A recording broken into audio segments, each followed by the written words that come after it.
दोस्तों, लगातार हिंदी के अखबारों में ये खबर हम देख रहे हैं, कहीं 2 मर्डर, कहीं 3 मर्डर, कभी डबल मर्डर, कहीं ट्रिपल मर्डर। कल तो पिछले 24 घंटे के अंदर दिल्ली में 6 मर्डर हुए हैं। 6 मर्डर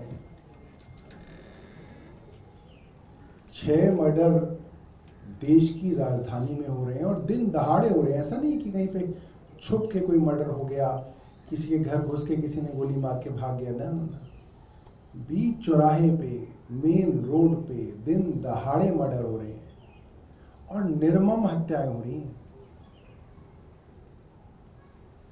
एक मर्डर जो राखी बहन हमारी मंगोलपुरी से आती हैं, वहाँ कई बार विधायक रही, 3 बार। उनके मंगोलपुरी इलाके में कल एक 10वीं का छात्र अपने स्कूल गया। स्कूल में रोल नंबर लेने गया, बताया जाता है फेयरवेल भी थी उस दिन, और स्कूल से वो निकला तो उसके ऊपर हमला हुआ। हमले में जो बर्फ तोड़ने वाला सुआं होता है, वो सुआं उसके सर में यहाँ पे अंदर चला गया, मारा गया और आर पार निकल गया वो सुआं। और इस तरीके से उसकी मृत्यु हुई। उसकी माँ अभी तक विश्वास ही नहीं कर पा रही है कि उसका लड़का मर गया। त्रिलोकपुरी की घटना है। कोई नौजवान एक मोबाइल की दुकान पे गया, कि मेरा फ़ोन चार्ज कर दो। उसने मना कर दिया। आजकल नहीं करते लोग किसी का फ़ोन चार्ज, कल को पुलिस का कोई मामला बन जाए। उसने कई सारे लड़के वहीं पे इकट्ठे किए। उन लड़कों के पास लकड़ी के डंडे थे जिनके चारों तरफ कील थी।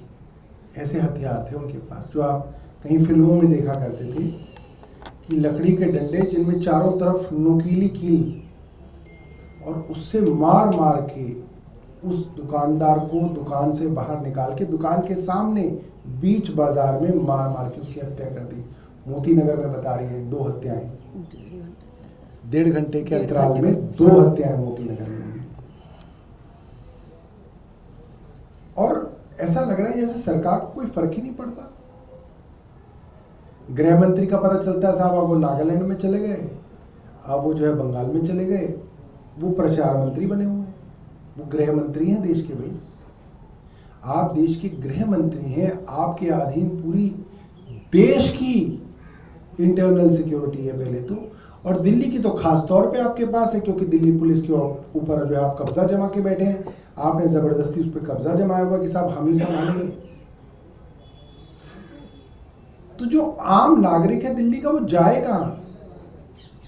पुलिस कमिश्नर अमित शाह से भी बड़े मंत्री हैं, पुलिस कमिश्नर किसी से नहीं मिलने के लिए तैयार। अमित शाह को तो छोड़ दीजिए, वो दिल्ली में जब रहेंगे तो वो मिलेंगे, वो दिल्ली में होते ही नहीं कभी। क्या भगवान भरोसे चल रहा है दिल्ली?